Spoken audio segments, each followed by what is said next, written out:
Hey everyone, welcome back to my YouTube channel. अगर आपको मेरी वीडियोस पसंद आए तो प्लीज़ एक लाइक, कमेंट और सब्सक्राइब कर ज़रूर बताइए आपको ये कैसा लगा।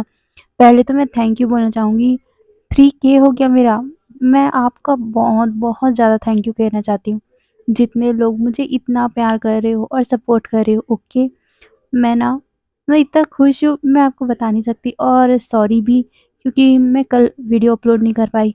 असल में ना, कल बहुत ज़्यादा बारिश हो रही थी और साथ में यहाँ नेटवर्क भी नहीं आ रहा था, इसलिए किसी का भी, मेरे घर में किसी का भी नेट चल ही नहीं रहा था, इसलिए मैं कल वीडियो अपलोड नहीं कर पाई। उसके लिए आई एम सॉरी। ठीक है, तो हम वीडियो को स्टार्ट करते हैं। मैं इसको स्टार्ट करने से पहले मैं इस एफएफ के बारे में थोड़ा सा कुछ बताती हूँ। ओके, इसमें आपको जादू वाला कुछ किस्सा मिल सकता है, जैसे रूप बदलना और कहीं किसी किसी को वहम में डालना, ये सब आपको मिल सकता है। और कई सारे यहाँ पर अलग अलग दुनिया भी होंगे। ओके, जैसे वांग जी और विंग अलग दुनिया में पहुंच जाते हैं ना, वैसी इसमें अलग दुनिया भी है। तो कोई कंफ्यूज मत होना। तो चलिए हम वीडियो की स्टार्ट करते हैं। तो हम पिछले पार्ट में देख रहे थे कि वांगशन की शादी हो गई, पर कैसे हमारा वांगजी वहां कैसे पहुंचा वो भी तो हम जान लेते हैं ना। तो वांगजी की तरफ हम वांगजी को देखते हैं। वांगजी के अंकल उसे किसी काम से वैनसेक भेज दिए थे। वांगजी भी वैनसेक के लिए निकल गया था, और वैनसेक जाने के लिए इलिंग वाला रास्ता ही चुनना पड़ता है ना, इसीलिए वांगजी इलिंग वाले रास्ते में ही जा रहा था। पर तभी उसे झाड़ियों से कुछ आवाजें आती है। वांगजी उस झाड़ियों में से अपने तलवार को अपने तलवार से उस झाड़ी को हटाता है और देखता है कि वहाँ एक डीमन है। वांगजी पहले शॉक हो गया कि यहाँ डीमन कैसे आ सकता है।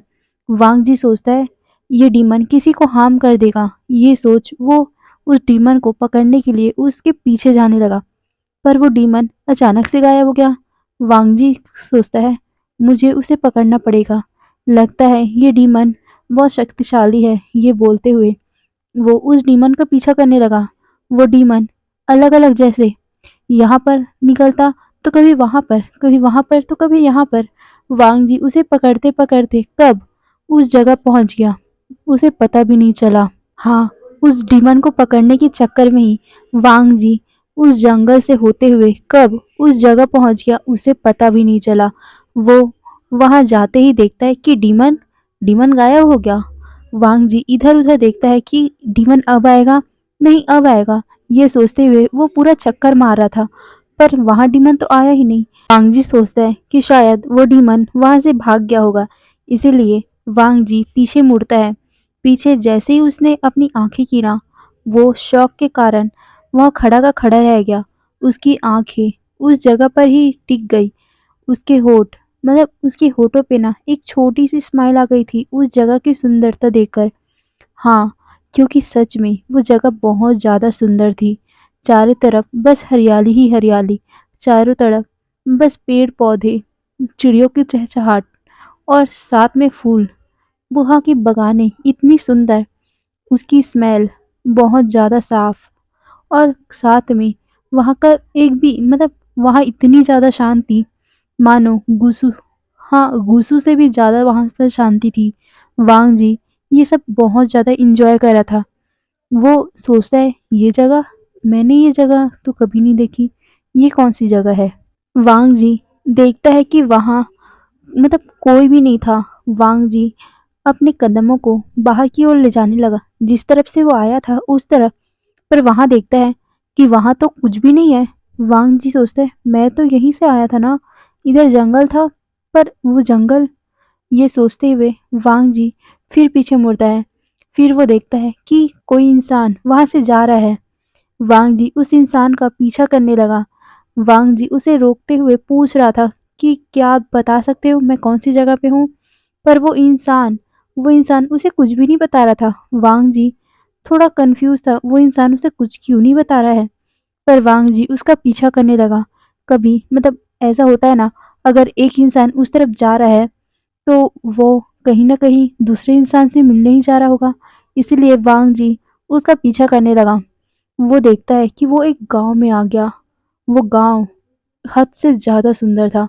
उसके चारों तरफ बस लालटेन ही लालटेन, और साथ में लाल कपड़ों से वो पूरा गांव सजा हुआ है। वांग जी शौक में था। इतना सुंदर गांव उसने आज तक नहीं देखा। वो जगह ऐसी सजा हुआ था जैसे किसी की शादी हो रही हो। वांग जी बस आगे की ओर चले जा रहा था। वहां बस कुछ भी नहीं था, मतलब कोई भी इंसान नहीं था। वो इंसान भी आगे की ओर चलता जा रहा था। वांग जी इधर उधर देखते हुए उस इंसान का पीछा कर रहा था। फिर वो देखता है कि एक जगह बहुत ज्यादा रोशनी निकल रही है। वांग जी धीरे धीरे करके उस जगह पहुंचने लगा। वांग जी देखता है कि वहां बहुत ज्यादा ही इंसान खड़े हुए हैं। अल्फा ओमेगा सारे लोग थे। वांग जी सोचते हैं मैं उनसे पूछ लूंगा। ये बोलते हुए वो आगे की तरफ बढ़ने लगा, पर तभी उसके उसे अचानक से कुछ बहुत ज्यादा स्ट्रॉन्ग खुशबू महसूस हुई। वो उसमें मदहोश हो गया। उसे उसके बाद कुछ भी याद नहीं था। वांग जी कब वहां पर पहुंच गया, कब उसकी शादी हो गई, उसे कुछ भी याद नहीं है। और कब वो विंग के पास बेड में आ गया, उसे ये भी याद नहीं है। तो चलो हम वहीं फंसाते हैं जब दोनों लड़ाई कर रहे थे। हाँ, ये सुबह का सीन। वांग जी और विंग लड़ाई कर रहे थे ना, और उसे वो लेडी रोक के बता रही थी कि वो दोनों एक मैरिड कपल है, दोनों अल्फा और ओमेगा है। वांग जी उस समय शॉक था, उसे कुछ भी याद नहीं था कि क्या हुआ है।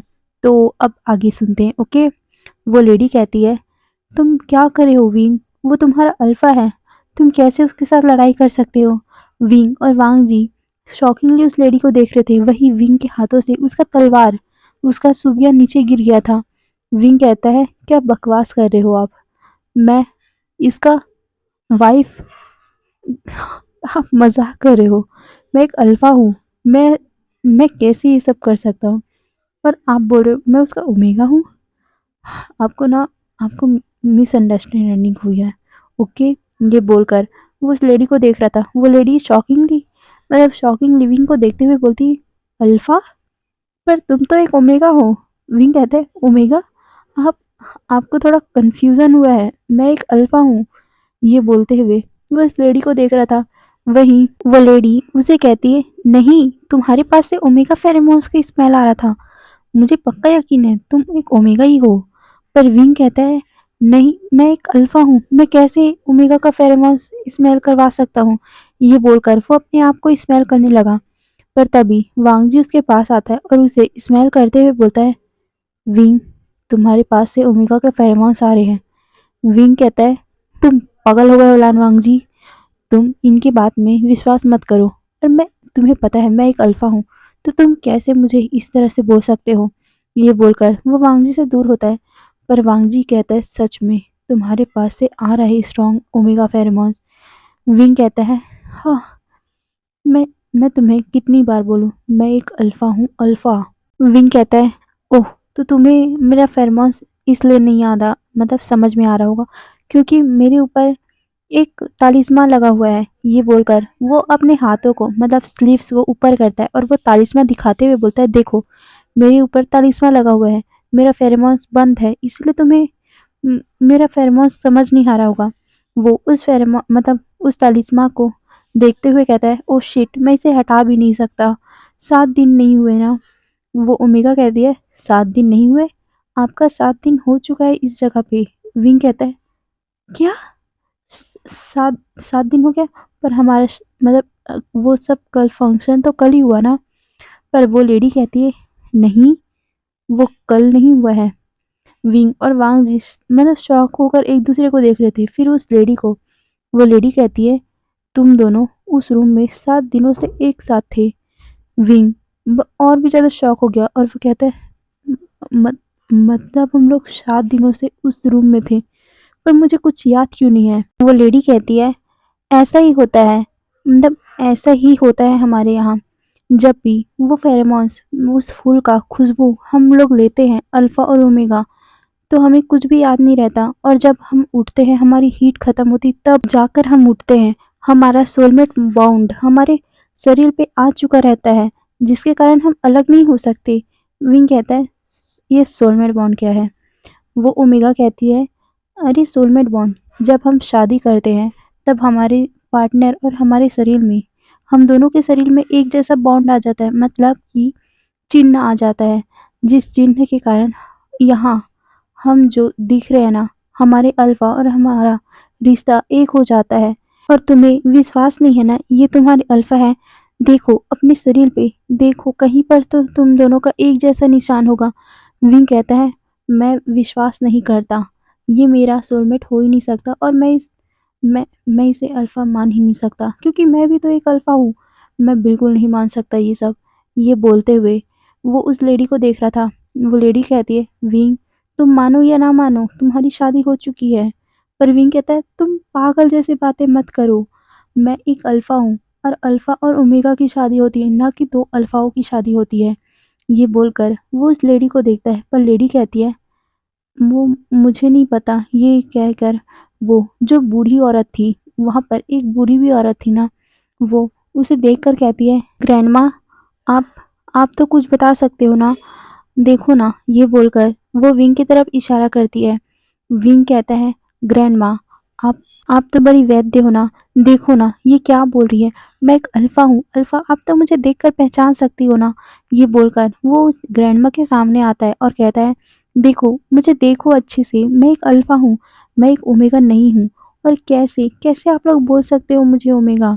ये बोलकर वो दिखा रहा था और कहता है, आप ही देखो मेरे हाथ में, मैंने अपने अल्फा फेरोमोन्स को छुपाने के लिए ये तालिस्मा लगाया है। ये बोलकर वो तालिस्मा को दिखाता है और कहता है, देखो ये बीटा बीटा के लिए तालिस्मा है, आप देख सकते हो ना। पर वो जब लेडी उस तालिस्मा को देखती है और वो फिर विंग को देखती है और कहती है, तुमने सच में एक बीटा वाला, मतलब बीटा के लिए बनाया था ये। विंग कहता है, हाँ मैंने यही बनाया था, और मैंने अपने अल्फा फेरोमोन्स को छुपाने के लिए ये सब किया था। पर वो लेडी कहती है, ये बीटा के लिए नहीं था। वो लेडी की बात सुनकर विंग कहते हैं, बीटा के लिए नहीं था मतलब क्या है आपका। वो लेडी कहती है, देखो यहाँ पर आपने एक साइन नहीं लगाया है, ये ओमेगा के लिए बन चुका है। ये बोलकर वो वे लेडी विंग की तरफ देखती है। विंग कहता है, ओमेगा के लिए मतलब क्या है आपका। वो लेडी कहती है, देखो आपने इसमें मिस्टेक कर दिया है, दोनों ओमेगा और अल्फा मतलब बीटा अल्फा सब के लिए अपने फेरोमोन्स को छुपाने के लिए अलग अलग तालिस्मा बनते हैं, पर उसमें भी हल्का हल्का, बस हल्का हल्का सा चेंज रहता है। जैसे देखो यहाँ बस, ये बोलकर वो एक साइन दिखाती और कहती है, यहाँ बस यहाँ क्रॉस का साइन आता और वो रहता बीटा का, और तुमने यहाँ पर क्रॉस का साइन नहीं डालकर एक लकीर खींची है, वो हो गया ओमेगा का। और अल्फा के लिए वहाँ पर एक क्रॉस के साथ साथ एक हल्का सा डॉट भी आता है, वो रहता है अल्फा का। तुमने एक ओमेगा के लिए बनाया है। विंग कहता है, आपका आपका मतलब है कि मेरी मैंने इस मतलब तालिस्मा को ओमेगा के लिए बनाया, मतलब उस दिन मेरा बॉडी से ओमेगा फेरोमोन निकल रहे थे। वो लेडी कहती है, हाँ यही है, तुमने यही बनाया है। विंग अपने सर पे अपना हाथ मारते हुए कहता है, ओ शिट मैंने ये क्या कर दिया, मतलब आप लोगों को सबको लग रहा था कि मैं एक ओमेगा हूँ। वो सारी लेडी अपना सर हिलाती है। विंग कहता है, पर ऐसा बिल्कुल नहीं है, मैं एक अल्फा हूँ, और हाँ मैं एक अल्फा हूँ ना, तो मैं और इसका शादी तो हो ही नहीं सकता। ये बोलकर वो वांगजी की तरफ पॉइंट करता है।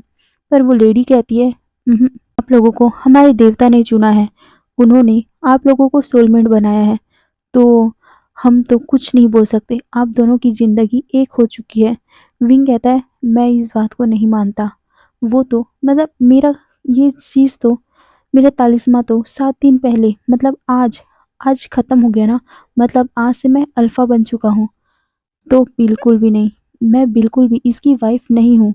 ये बोलकर वो उस तालिस्मा को हटाने की कोशिश करता है, उसके हाथ में दर्द हो रहा था, पर वो उस तालिस्मा को हटाकर फेंक देता है और वो कहता है, देखो अब मैं एक अल्फ़ा हूँ, अल्फ़ा और अल्फ़ा की शादी नहीं होती है।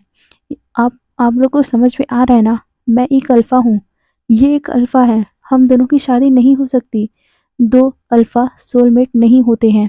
ये बोलकर वो लोगों को देख रहा था। वहीं वांगजी तो चुपचाप खड़ा हुआ था, वो तो प्रोसेस ही नहीं कर पा रहा था कि यह हो क्या रहा है, कैसे इन दोनों की शादी हो गई और कैसे ये दोनों एक साथ। हाँ, वो तो सोचना भी नहीं चाहता था। वांग जी उन लोगों को बस देखता ही जा रहा था। वहीं विंग कहता है, मैं इस बात को नहीं मानता, मैं इस शादी को नहीं मानता। तभी लेडी कहती है, आप ऐसा नहीं कर सकते।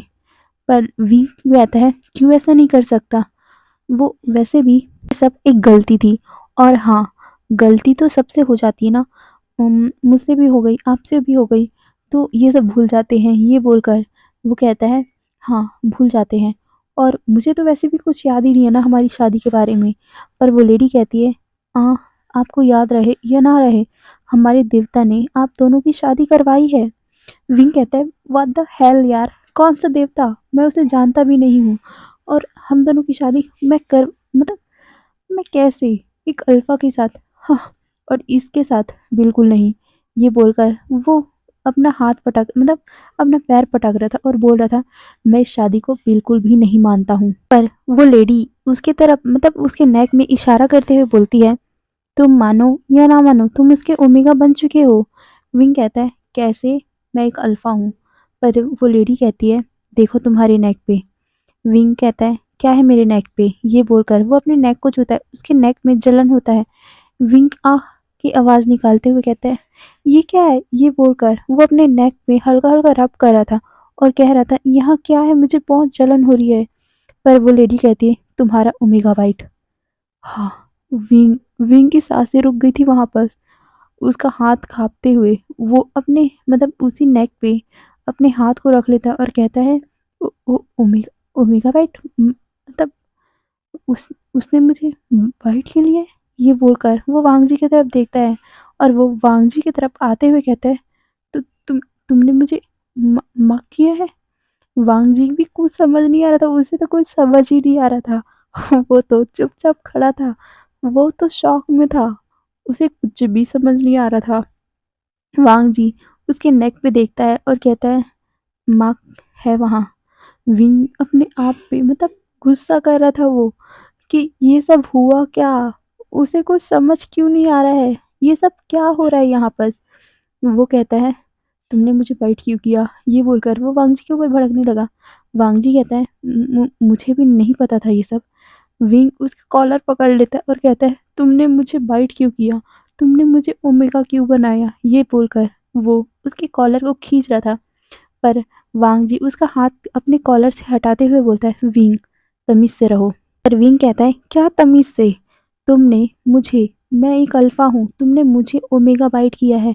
तुम पागल-वागल हो लैन वांग जी? तुम्हें कुछ होश-वोश है? मैं भी एक अल्फ़ा हूँ। तुम तुम कैसे एक अल्फ़ा को बाइट कर सकते हो?" वांग जी कहता है, "तुमने भी मुझे बाइट किया है।" ये बोलकर वो अपने नेक में पॉइंट करता है। वांग जी को अब थोड़ा-थोड़ा समझ तो आ रहा था ना, क्योंकि उसने भी तो देखा था अपने नेक पे बाइट मार्क, इसीलिए वो विंग को कहता है, "तुमने भी मुझे बाइट किया है।" विंग कहता है, "व्हाट द हेल, ये क्या हो रहा है? मुझे मुझे ये सब समझ नहीं आ रहा है।" ये बोलकर वो सीधा उस लेडी के पास जाता है जो हीलर थी। विंग उसके पास जाता हुआ कहता है, "आ मैंने हाँ, आपके पास कुछ होगा इस मार्क को हटाने के लिए? मुझे पता है, आपने कहा था उस दिन कि जब कोई ओमेगा अपने अल्फा को पसंद नहीं करती, तो आप लोग उसे उसे बाइट मार्क का इलाज करवाते हो, उसे हटाने के लिए कुछ दवा देते हो, मुझे बताओ ना।" पर वो लेडी कहती है, "ऐस हमारे पास है दवा, पर वो आपके ऊपर काम नहीं करेगा।"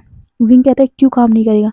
मैं करवाऊँगा।" ये बोलकर वो कहता है, "बताओ ना मुझे, कहाँ है वो?" पर वो लेडी कहती है, हम मतलब ये वो कुछ आगे बोल पाती कि विंग कहता है, "छोड़ो, मैं ही ढूँढ लेता हूँ।" ये बोलकर वो सीधा उस लेडी के घर तरफ ही भागता है और वो सीधा वहाँ जहाँ पर सारे मेडिसिन के बुक थे, वो उनमें से हर एक को निकालने लगा और वो देख रहा था। वो मतलब प्रोसेस ही नहीं कर पा रहा था कि वो कैसे एक अल्फ़ा का ओमेगा बन सकता है। वो सारे बुक को देख रहा था। वो देखता है कि एक में लिखा हुआ है कि कैसे वो एक दवा को लेकर अपने जब मार्क में रब करेगा, वो मार्क हट जाएगा। विंग उस दवा को पूरे अच्छे से पढ़ लेता है और फिर सीधा उस बुक को वहीं छोड़कर सीधा जंगलों की तरफ भागता है और वो पूरा मेडिसिन को ढूंढता है, जो जो उस बुक में लिखा था वह सब, और वो सीधा उसे लेकर अपने हाथों में रब करता है और वो सीधा उसे अपने नेक पे लगा लेता है। जैसे ही उसने अपने नेक में लगाया ना, वांग जी को एक झटका लगा और साथ में विंग को भी। विंग और वांग जी एक साथ नीचे ग्राउंड पे गिर गए थे। वो दर्द में कहरा रहे थे। विंग अपनी माँ को जबरदस्ती उसमें रब कर रहा था। वो कह रहा था, मैं इस दर्द को सहन कर सकता हूँ, पर मैं पर मैं उसका ओमेगा नहीं बन सकता। ये बोलकर वो उस पे रब किया जा रहा था। पर विंग विंग को बहुत ज़्यादा दर्द हो रही थी। वहीं वांग जी को भी हद से ज़्यादा पेन हो रहा था। विंग उसे बोल रहा था कि मैं एक अल्फा का ओमेगा नहीं बन सकता, और मैं उस इंसान का तो बिल्कुल नहीं। ये बोलकर वो उसमें रब किया जा रहा था। उसके नेक से जो बाइट मार्क था वहां से खून भी निकलने लग गया था, तब भी वो रब कर रहा था। वांग जी एक दर्द भरी आह निकाल देता है, और साथ में ये भी कि विंग बस करो, मुझे दर्द हो रहा है वहां पर विंग सुन ही नहीं रहा था। विंग बस यही बोला जा रहा था कि मैं उस लान वांगजी के साथ नहीं रह सकता, और मैं उसका ओमेगा मन की तो बिल्कुल नहीं रह सकता। मुझे इसे हटाना होगा। ये बोलकर वो उसमें जबरदस्ती रब किए जा रहा था। वहीं जब इतना दर्द सहने के बाद भी ना विंग नहीं रुक रहा था, वांगजी के आंखों से आंसू की एक बूंद टपक गई थी। वो बहुत ज़्यादा दर्द में था। उसके सीने पे दर्द होने लग गया था। वो अपने हाथों को अपने सीने पे रख लेता है। वहीं विंग को भी अब अपने सीने पे दर्द होने लगा। वो भी एक हाथ से रब कर रहा था और दूसरे हाथ को अपने सीने पे रख रहा था, और दोनों ने एक साथ जोरदार चीख मारी। वहां के सारे लोग शॉकिंगली उन दोनों को देख रहे थे। विंग और वांगजी ने इतनी जोर से चीख मारी थी ना, वहां के पूरे पंछी, चिड़िया और सारे जानवर भागने लगे थे, उड़ने लगे थे। साथ में वहां आसमान भी बदलने लगा था। लाइटनिंग होने लगी थी, थंडर कड़कने लगा था। वहां इतनी जोरदार की रोशनी हुई, सारे लोगों ने अपनी आंखें बंद कर ली थी। वहीं विंग तो अपने नेक पे हाथ रख लिया था, और वांगजी अपने सीने पर। उन दोनों को ही दर्द हो रहा था। विंग को तभी किसी की आवाज सुनाई देती है। विंग और वांग जी एक अलग ही दुनिया में पहुंच गए थे। विंग अपनी आंखें खोलता है। वो देखता है कि वहां वो अलग ही दुनिया है। विंग कहता है, कोई है यहाँ? कौन है? मैं मैं तो कहीं और था ना, ये कहाँ आ गया मैं? ये बोलकर वो पीछे मुड़ता है। पीछे लान वांगजी था।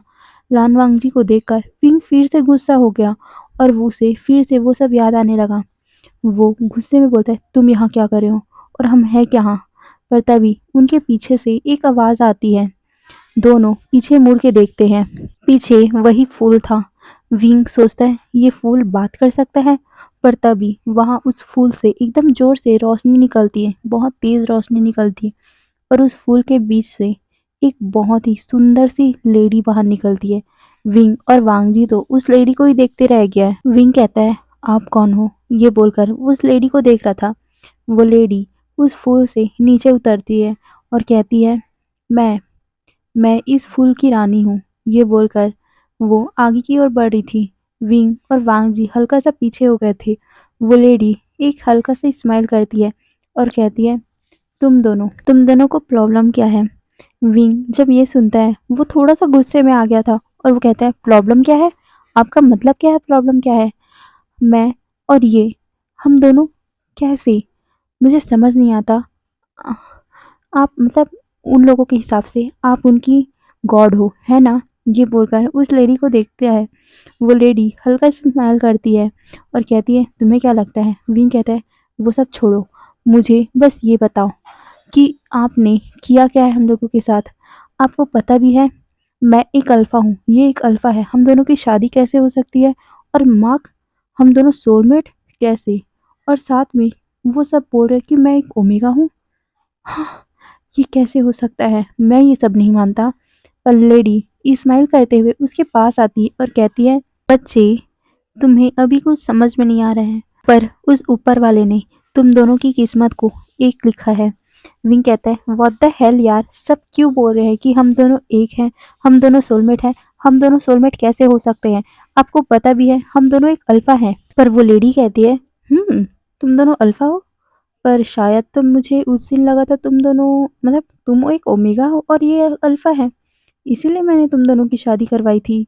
पर विंग कहता है, आपको गलतफहमी हुई थी। मैंने एक तालिस्मा अपने ऊपर लगा लिया था, मुझसे गलती से वो ओमेगा वाला तालिस्मा लग गया था। वो लेडी कहती है, ओह, तो तुम्हारी गलती है ये सब। विंग कहता है, इसमें मेरी क्या गलती है? मैंने जब तालिस्मा बनाया था मुझे लगा था वो बीटा वाला टाइप मतलब तालिस्मा है। मुझे क्या पता था वो ओमेगा होगा। और और मैं यहाँ आना भी नहीं चाहता था। और ये शादी शादी आप मुझसे बिना पूछे कैसे करवा सकती हो? ये बोलकर वो लेडी को देखता है। वो लेडी एक हल्का सा स्माइल कर दी और कहती है, ये शादी मैंने नहीं करवाई है। विंग कहता है, आपने नहीं करवाई? मतलब क्या है आपका? वो लेडी कहती है, मैंने तो सिर्फ अपना काम किया है। देखो, मुझे बस गॉड से परमिशन मिलता है और मैं बस उनका काम कर देती हूँ। विंग कहता है, आप ना गोल-गोल सी बातें मत कहो। और हाँ, मुझे बिल्कुल यकीन नहीं होता कि आप कोई देवी-वेवी हो। मुझे तो बिल्कुल नहीं लगता आप गॉड हो। आप कैसे? कैसी गॉड हो? आपको इतना भी नहीं पता कि हम दोनों अल्फा हैं? और और कैसे? आपको मतलब हाँ, आप करवाती क्यों हो शादी? ये बोलकर वो उस लेडी की मतलब उस फ्लावर गॉड की तरफ मतलब हाथ को पॉइंट करते हुए बोलता है, आप कैसे 2 पर्सन की मतलब मंजूरी के बिना शादी करवा देती हो? वो लेडी उसके पास आती है और कहती है, मैं उन दोनों की मर्जी के बिना शादी करवाती ज़रूर हूँ, पर उनकी लाइफ, उनका सोलमेट दोनों एक होते हैं। दोनों एक दूसरे के सोलमेट होते हैं, इसीलिए मैं उनकी शादी करवाती हूँ। मैंने भी कुछ गलत नहीं किया। विंग कहता है, कैसे गलत नहीं किया है? हम दोनों सोलमेट नहीं हैं, पर भी आपने हमारी शादी करवाई है ना? वो वांगजी की तरफ देखते हुए बोलता है, तुम कुछ क्यों नहीं बोल रही हो? कब से मैं ही बकर-बकर किया जा रहा हूँ। तुम भी तो कुछ बोलो, तुम्हारी भी तो शादी हुई है ना मेरे साथ। वांगजी उस लेडी की तरफ देखता है और उसे ग्रीट करते हुए बोलता है, मिस विंग ठीक कह रहा है। हम दोनों कैसे एक दूसरे के साथ शादी कर सकते हैं और आपसे शायद गलती हुई होगी। पर वो लेडी उसकी तरफ आती है और कहती है, नहीं मेरे बच्चे, मैंने कोई भी गलती नहीं की है। तुम दोनों की शादी होनी ही थी। पर विंग कहता है, तुम इतना पोलाइट होकर क्यों बात कर रहे हो रैनवांग जी? तुम्हें थोड़ा थोड़ा सा भी गुस्सा नहीं आ रहा है इनके ऊपर? मुझे कितना गुस्सा आ रहा है। ये बोलकर वो उस लेडी को देखता है और कहता है, आपके कारण, सिर्फ आपके कारण हम दोनों की शादी हो गई। अब हम हमारी फैमिली को क्या बोलेंगे? आपको पता भी है हमारी फैमिली, हम दोनों की फैमिली एक दूसरे के दुश्मन है। सिर्फ फैमिली नहीं, हम दोनों भी एक दूसरे के दुश्मन है। कैसे? हम दोनों कैसे एक दूसरे के साथ शादी कर सकते हैं? और ये सब छोड़ो, हम दोनों एक अल्फा हैं। हम दोनों ही अल्फा हैं।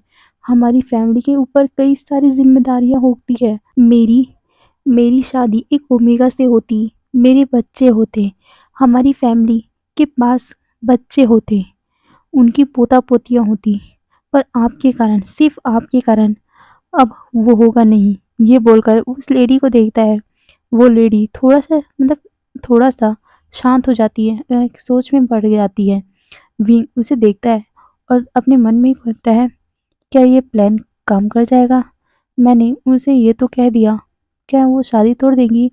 ये बोलते हुए वो उस लेडी को देखता है और कहता है, आप ही सोचिए, आपकी भी तो कोई फैमिली होगी ना। अगर आप भी एक अल्फा होती और आपकी शादी भी एक अल्फा से हो जाती, तो कैसे आपकी पीढ़ी आगे बढ़ पाती क्या?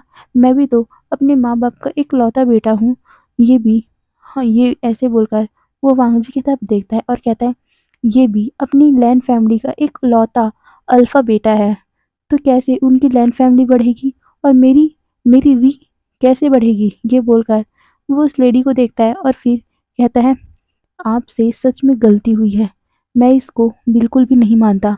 ये बोलकर वो उस लेडी को देखता है। वो कहते हैं, आप जो भी कोई हो, आप जो भी हो, आप गॉड हो, इंसान हो, कुछ भी हो, आपने हमारी शादी करवाई ना, प्लीज़ हमारी शादी को तोड़ दीजिए। पर वो लेडी कहती है, ऐसा तो बिल्कुल नहीं हो सकता। तुम सोलमेट बन चुके हो, तुम दोनों एक अल्फा और ओमेगा बन चुके हो। विंग कहता है, व्हाट द हेल यार, मैं एक अल्फा हूँ, मैं एक ओमेगा नहीं हूँ। मैं इसको बिल्कुल भी नहीं मानता। आपको समझ भी आ रहा है? Countdown win, countdown. ये बोलकर वो अपने आप को शांत करता है और फिर कहता है, मिस फ्लावर गॉड, प्लीज़ आप हमारी मतलब मजबूरी को समझिए ना। आप क्यों नहीं समझ रही हो हमारी मजबूरियों को? आप थोड़ा मैं आपको बोल रहा हूँ, प्लीज़ हमारी मजबूरियों को समझिए। मेरी गलती के कारण, एक गलती के कारण ये सब हो गया। प्लीज़ आप इसे छोड़ दीजिए ना, हम दोनों को अलग कर दीजिए, आप ही कर सकती हो। पर वो लेडी कहती है, मैं ये सब नहीं कर सकती। आप दोनों की शादी हो चुकी है, मैं ये सब बिल्कुल नहीं कर सकती। विंग अपने सर पे मारते हुए बोलता है, ठीक है, आप कीजिए यही सब, पर पर मेरी मर्जी होगी ना, मैं मानूं या ना मानूं। वैसे भी मैं तो इस शादी को मानता ही नहीं हूँ, किसी को पता भी नहीं चलेगा। ये बोलकर वो उस लेडी को देखता है। वो लेडी थोड़ा सा शांत हो गई थी। विंग कहता है, वैसे भी हम दोनों तो आइंदा कभी मिलेंगे नहीं, और वांगजी भी मुझे अपनी वाइफ नहीं मानेगा। आह, वाइफ क्या, हस्बैंड, हाँ हस्बैंड नहीं मानेगा, और मैं भी उसको अपना हस्बैंड नहीं मानूंगा। तो बात खत्म, यहीं पर खत्म। आप करो हमारी शादी या ना करो, हम दोनों अपने आप को तलाक देते हैं। ये बोलकर वो वांगजी की तरफ देखता है। वांगजी विंग को देख रहा था, वो कुछ भी नहीं बोल रहा था तब से। वहीं फिर विंग कहता है, और हाँ वैसे भी मेरा तो अल्फा रट आता है ना, और इसका भी रट आता है, तो हमें तो कोई प्रॉब्लम होगी ही नहीं, हम तो फिर मिलेंगे ही नहीं। हो, फाइनली मेरा दिमाग अब थोड़ा शांत हुआ है, मैं अब समझ गया हूँ, अब हमारा कोई रिश्ता ही नहीं। ये बोलकर वो वांगची की तरफ देखता है और वो उस लेडी की तरफ। विंग ये बोलकर कहता है, अब मुझे आप पहुंचा सकती हो, मुझे घर भी जाना पड़ेगा। ये बोलकर वो उस लेडी को देख रहा था, पर वो लेडी शांत होकर सिर्फ विंग को देख रही थी। विंग कहता है, मिस गॉड, प्लीज हमें घर पहुंचा दीजिए।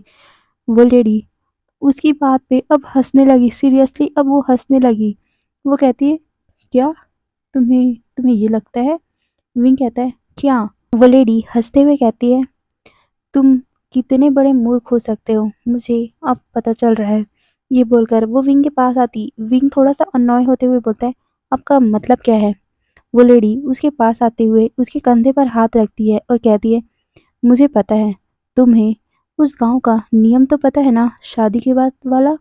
विंग कहता है, हाँ पता है, वहाँ कोई भी अल्फा नहीं रह सकता, इसीलिए अल्फा और ओमेगा अलग अलग रहते हैं। शादी के बाद हर दिन, मतलब महीने में 7 दिन अल्फा और ओमेगा एक साथ आते हैं, ओमेगा की हीट में। विंग की बात सुनकर वो लेडी भी कहती है, अच्छा, तो तुम्हें पता है, तो तुम ये भी जानते होगे कि सब शादीशुदा इंसानों का होता है ये सब? विंग कहता है, हाँ। तो वो लेडी कहती है, तो तुम्हारे साथ भी होगा? विंग कहता है, क्या बकवास है, मैं एक अल्फा हूँ, मेरा रट आएगा और इसका भी तो रट आएगा, तो हम कैसे एक साथ आएंगे? ये बोलकर वो उस लेडी को देखता है, मतलब उस गॉड को। वो गॉड उसके कंधे पर एक हाथ रखती है और उसके कंधे पर हाथ रख के उसे सामने वांगजी के पास लाते हुए बोलती है, अच्छा, तो तुम मेरा, मतलब हमारे गॉड का इंसल्ट कर रहे हो? विंग कहता है, इंसल्ट? किस बात का इंसल्ट किया मैंने? विंग की बात सुनकर वो लेडी उन दोनों को देखती हुई कहती है, हमारे एक गांव का नियम है, इस गांव में जो भी शादी होती है, उसमें हर बार एक अल्फा और ओमेगा एक साथ आते हैं, महीने में 7 दिन उनकी हट मतलब रट और हीट बिताने के लिए। और तुम दोनों एक अल्फा हो ना, तुम्हें बस यही प्रॉब्लम है थी ना, तो ठीक है, मैं तुम्हें वरदान देती हूँ, तुम सिर्फ 7 दिनों के लिए ओमेगा बन जाओगे। विंग कहता है, ये वरदान है या कर्ज? तो चलिए आज के लिए इतना ही, हम नेक्स्ट पार्ट में देखेंगे क्या होगा। और बाय बाय।